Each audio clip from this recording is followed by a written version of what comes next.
Saudara-saudari yang terkasih, salam damai sejahtera Tuhan Yesus Kristus bagi kita semua. Sebelum kita menikmati pemberitaan firman Tuhan, mari kita berdoa. Tuhan Yesus, kami mengasihi-Mu Tuhan. Bersandarkan darah adi-Mu, kami datang kepadamu. Ampunilah kesalahan dan dosa-dosa kami, sehingga kami layak datang ke hadapan-Mu dan menerima suplai firman-Mu. Bangunkanlah diri-Mu Tuhan ke dalam kami, dan bawalah kami makin bertumbuh di dalam Engkau. Syukur padamu Tuhan. Amin. Saudari, puji syukur kepada Tuhan.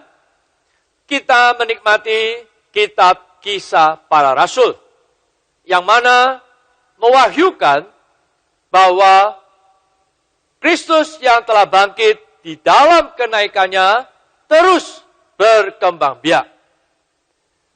Oleh Roh melalui murid-muridnya yang adalah para saksi-saksinya untuk menghasilkan gereja-gereja yang adalah kerajaan Allah.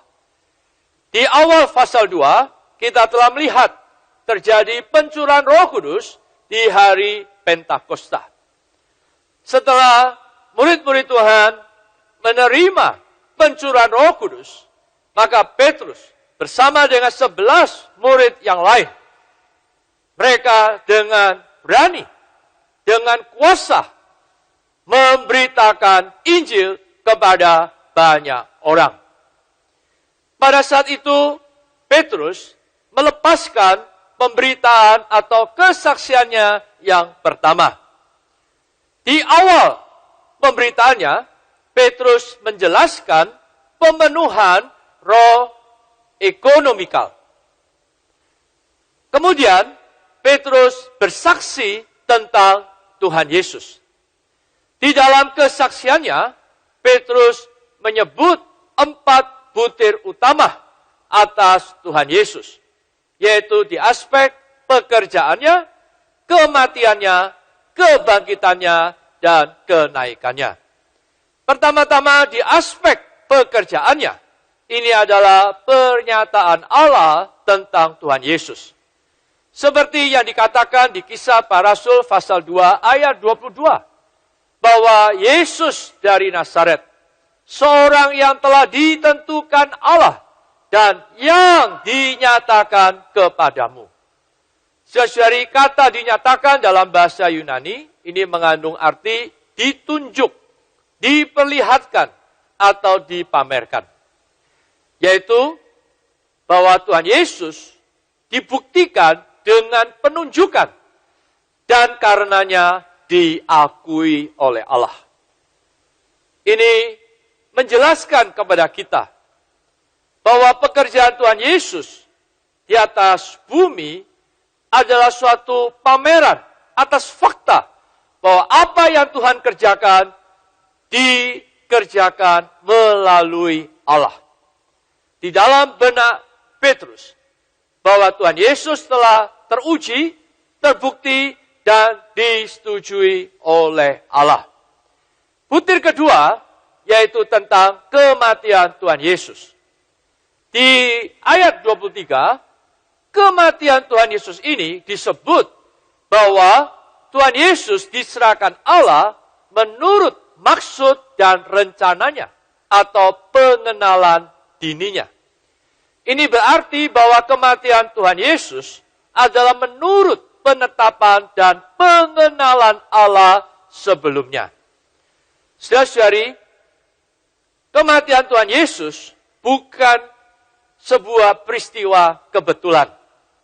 Kematian Tuhan Yesus di atas salib, ini adalah hasil ketetapan dari rapat Trinitas Ilahi sebelum dunia dijadikan. Seperti yang ditulis di 1 Petrus pasal 1 ayat 20 dan Wahyu pasal 13 ayat 8. Haleluya! Tuhan Yesus memang dipersiapkan sebagai anak domba Allah yang tersembelih bagi manusia yang berdosa. Kemudian butir ketiga tentang kebangkitan Tuhan Yesus. Kebangkitan Tuhan Yesus ini adalah persetujuan Allah terhadap Dia sebagai Mesias. Di ayat 32, Petrus bersaksi bahwa Yesus inilah yang dibangkitkan Allah, dan tentang hal itu kami semua adalah saksi. Petrus bersama dengan murid-murid yang lain, mereka mempersaksikan Kristus yang bangkit ini, baik di dalam perkataan mereka, terlebih di dalam penghidupan dan perilaku mereka. Sehingga banyak orang melihat di atas diri Petrus bersama dengan murid-murid yang lain, memang Kristus yang bangkit ini diperhidupkan. Saudari, butir yang terakhir kesaksian Petrus adalah tentang kenaikan Tuhan Yesus. Kenaikan Tuhan Yesus ini adalah peninggian Allah terhadapnya.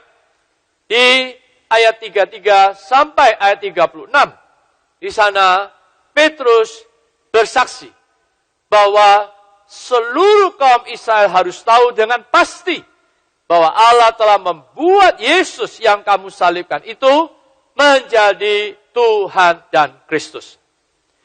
Di sini Petrus tahu bahwa Yesus orang Nazaret yang diremehkan oleh orang-orang Yahudi, bahkan telah disalibkan oleh mereka.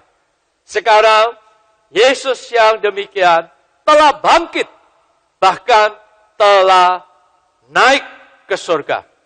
Saudari, di dalam kenaikan itulah Allah meninggikan Dia sebagai Tuhan dan Kristus. Tentu, sebagai Allah, Tuhan Yesus adalah Tuhan. Namun, di aspek keinsaniannya, Dia telah membawa keinsaniannya ditinggikan ke dalam keilahian sewaktu Dia bangkit. Dan di dalam kenaikannya itulah Dia dilantik sebagai Tuhan. Yang artinya Dia adalah Tuhan atas segala sesuatu. Tuhan atas segala Tuhan. Dialah yang berhak memiliki segala sesuatu. Haleluya. Dia juga adalah Kristus.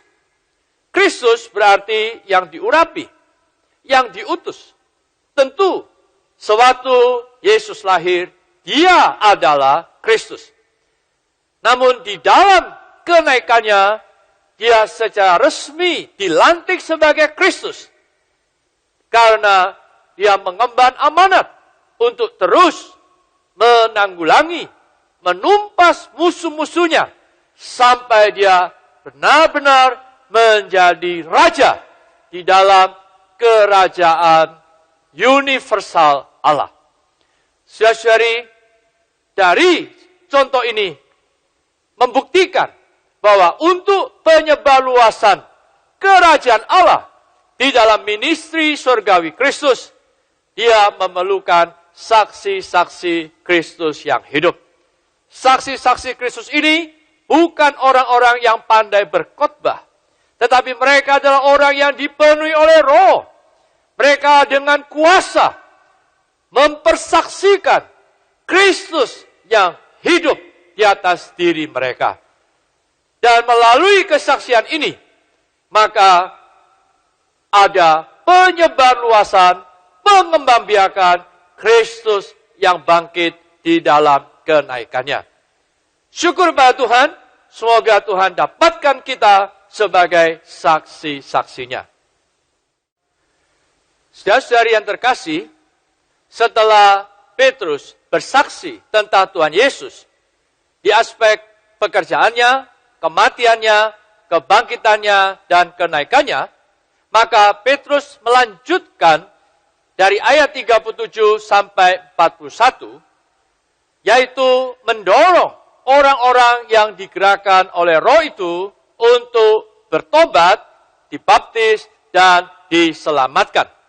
Mari sebelumnya kita membaca Kisah Para Rasul pasal 2 ayat 37 sampai 38. Ketika mereka mendengar hal itu, hati mereka sangat terharu. Lalu mereka bertanya kepada Petrus dan rasul-rasul yang lain, apakah yang harus kami perbuat, saudara-saudara? Jawab Petrus kepada mereka, bertobatlah, dan hendaklah kamu masing-masing memberi dirimu dibaptis dalam nama Yesus Kristus untuk pengampunan dosamu. Maka kamu akan menerima karunia Roh Kudus. Saudari, pertama-tama Petrus mendorong mereka bertobat. Apakah bertobat? Bertobat mengandung makna perubahan pikiran, yaitu memalingkan pikiran dari hal-hal yang lampau kepada hal-hal yang akan datang. Saudari, bertobat di hadapan Allah di aspek negatif haruslah berpaling dari kesalahan-kesalahan dan dosa-dosa kita, dari dunia dan perusakan, sehingga merebut kita dari Allah, membawa kita memiliki kehidupan, meninggalkan Allah, menjauhi Allah, berpaling kepada diri Allah sendiri, dan berpaling untuk mencapai tujuan Allah menciptakan kita. Saudari, melalui bertobat, kita dibawa kembali kepada tujuan Allah menciptakan kita sebagai ekspresi Allah dan sebagai wakil kuasa bagi Allah. Kemudian, orang-orang yang telah bertobat ini perlu melangkah lebih lanjut, yaitu dibaptis. Mengapa perlu dibaptis? Dibaptis mengandung makna pengakhiran hayat kita yang usang ini, supaya kita ditunaskan dengan Kristus sebagai hayat baru kita. Saudari, dibaptis ke dalam nama Tuhan Yesus Kristus mengandung makna menurut Roma pasal 6 ayat 3 dan 4, yaitu dibaptis ke dalam kematian Kristus. Kita manusia yang usang ini, di hadapan Allah, kita sudah dipandang mati karena perbuatan-perbuatan dan pelanggaran-pelanggaran kita. Maka yang layak untuk manusia dosa seperti kita adalah dikuburkan bersama Kristus. Dan kemudian dibangkitkan bersama Dia, ditunaskan dengan hayat Kristus yang baru itu. Kemudian menurut Galatia pasal 3:27, kita dibaptis ke dalam Kristus sendiri. Dan menurut Matius pasal 28 ayat 19, kita dibaptis ke dalam nama Bapa, Putra, dan Roh Kudus. Kita dibaptis ke dalam Allah Tritunggal. Kemudian menurut 1 Korintus 12 ayat 13, kita dibaptis ke dalam tubuh Kristus. Haleluya. Melalui kita dibaptis, kita memiliki hubungan secara organik, baik dengan Allah Tritunggal, juga berbagian di dalam tubuh Kristus sebagai anggota-anggota Kristus yang hidup. Saudari, percaya dan dibaptis, ini adalah dua bagian dari satu langkah yang lengkap. Maka kita baru bisa mendapatkan keselamatan Allah yang sempurna. Hanya dibaptis tanpa percaya, ini adalah suatu upacara agama yang kosong, yang tidak ada maknanya sama sekali. Tetapi kalau hanya percaya tanpa dibaptis, kita mengalami keselamatan secara batini, tetapi kita tidak memiliki penegasan secara lahiriah. Karena itu, kita perlu melaksanakan dua hal tersebut yang merupakan satu langkah lengkap, yaitu percaya melalui bertobat dan dibaptis. Selanjutnya, saudari, hasil dari bertobat, percaya, dan dibaptis, kita mendapatkan pengampunan dosa.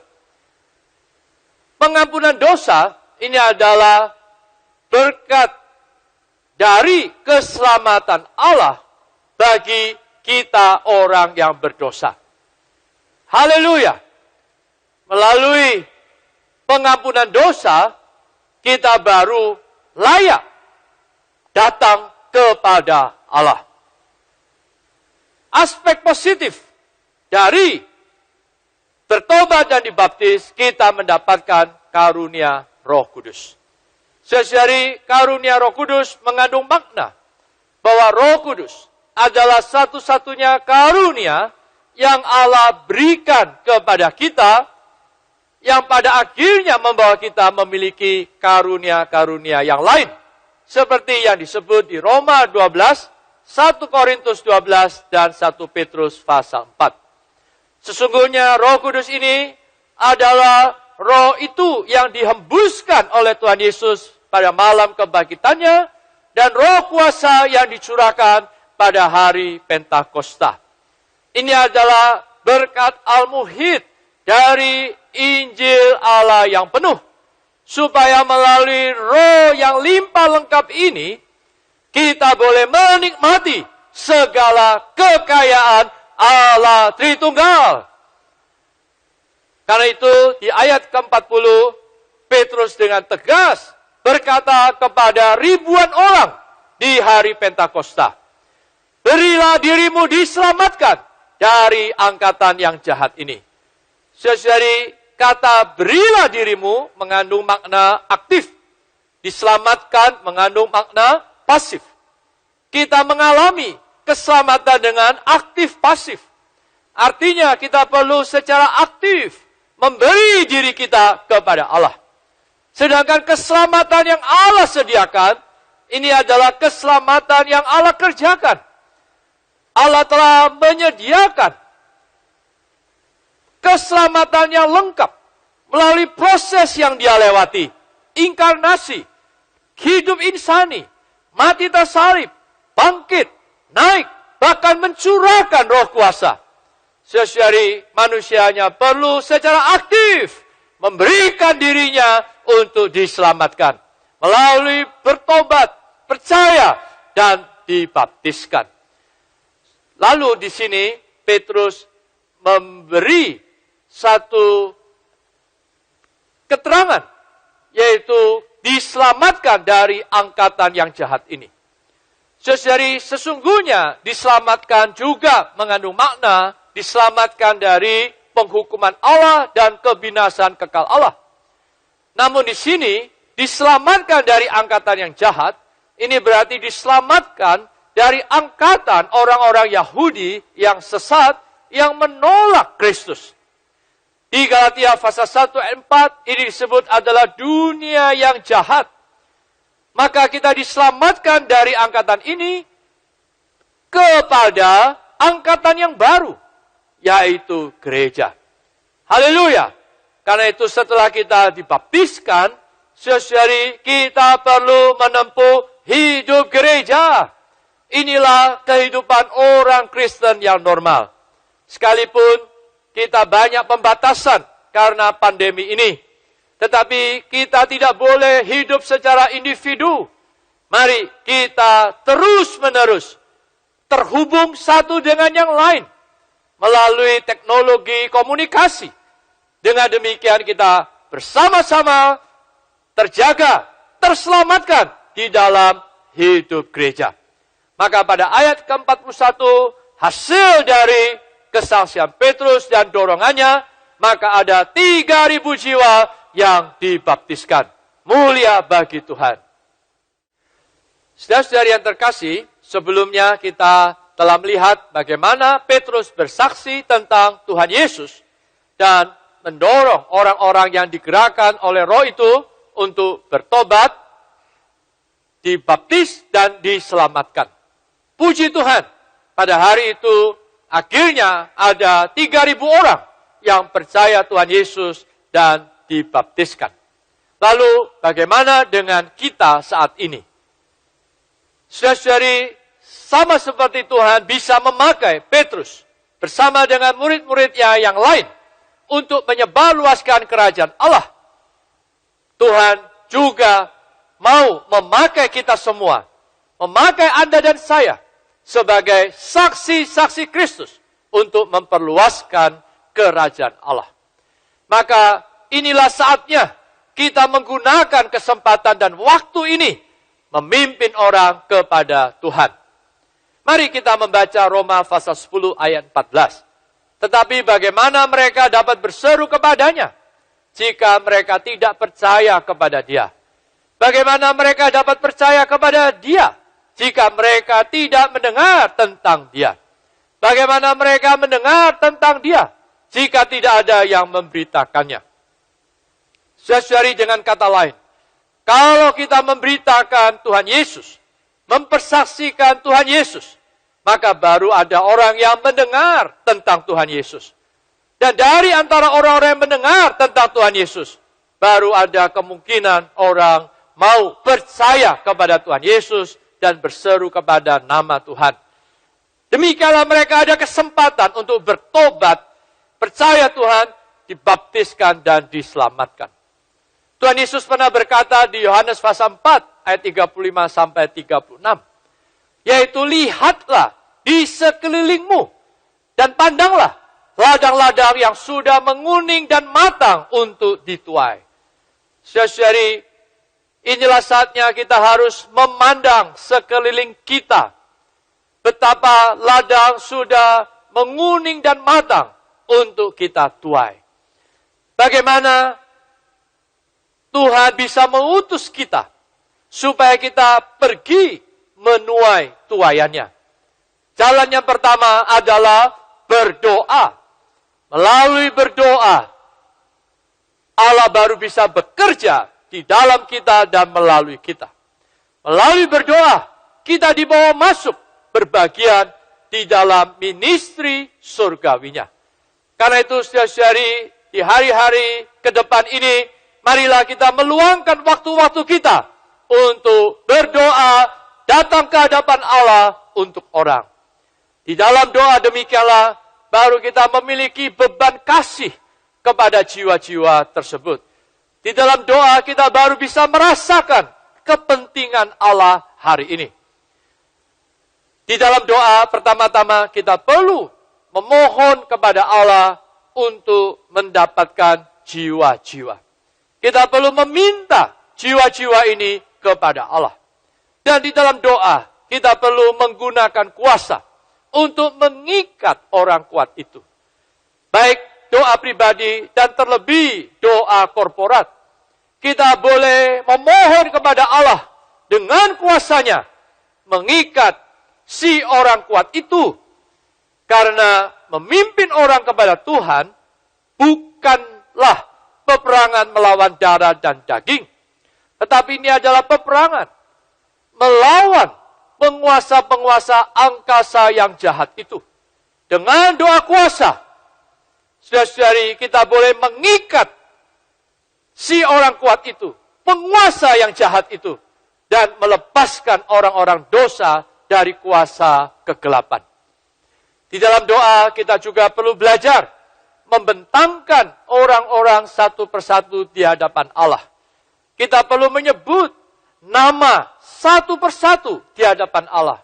Mari kita mulai mendoakan nama-nama keluarga terdekat kita, keluarga inti kita yang belum beroleh selamat atau yang lemah imannya. Kita mendoakan mereka dan mendoakan keluarga besar kita. Kita boleh mendoakan dari sahabat kita yang terdekat sampai ke kerabat kita, tetangga kita, kenalan-kenalan kita. Atau kita juga boleh berdoa, mohon Tuhan mengirimkan anak-anak damai untuk bertemu dengan kita. Sehingga mereka ada kesempatan mendengarkan Injil dan diselamatkan oleh Injil. Saudari, di dalam doa Tuhan juga sering menanggulangi kita. Supaya kita belajar menyangkal diri dan bersandar kepada Allah. Sehingga Allah ada kesempatan untuk menyalurkan dirinya ke dalam kita. Maka di saat itulah timbul iman. Itulah makna doa. Doa adalah bukan aku, melainkan Dia. Saudari, doa yang memiliki iman demikian, kita akan mengalami seperti yang Tuhan katakan di Matius pasal 7 ayat 7. Kita meminta, maka akan diberikan kepada kita. Kita mencari, kita akan mendapat. Kita mengetuk, pintu akan dibukakan bagi kita. Saudari, doa yang penuh dengan iman, mendoakan jiwa-jiwa, ini adalah doa yang paling berkenan di hati Allah. Jalan yang kedua adalah kita perlu datang ke hadapan orang untuk Allah. Paulus pernah berkata di Roma pasal 1 ayat 16 dan 2 Timotius pasal 1 ayat 8 bahwa kita tidak boleh malu karena Injil. Kita tidak perlu malu bersaksi tentang Tuhan kita. Saudari, walaupun di masa seperti ini kita tidak bisa terlalu sering berjumpa dengan orang, namun kita bisa menggunakan jari-jari kita, memakai alat komunikasi untuk berkontak dengan orang-orang tersebut. Melalui telepon, melalui video call, kita bisa untuk menyampaikan Kristus yang kita nikmati, Kristus yang kita alami, Kristus yang kita percaya, kita salurkan kepada mereka. Untuk ini pertama-tama, janganlah kita berdebat. Kedua, kita hanya menyajikan fakta, bukan teori. Dan untuk menyajikan fakta, kita perlu belajar menggunakan kata-kata yang berkail. Karena kata-kata yang berkail ini adalah kata-kata yang berkaitan dengan situasi dan kondisi saat ini. Boleh menjadi pintu masuk yang baik untuk memperkenalkan Tuhan Yesus kepada mereka. Di dalam menyampaikan kesaksian ini, kita harus bersikap tulus dan serius. Karena sikap yang demikian bisa dirasakan oleh mereka, sehingga mereka memiliki hati yang terbuka terhadap Injil.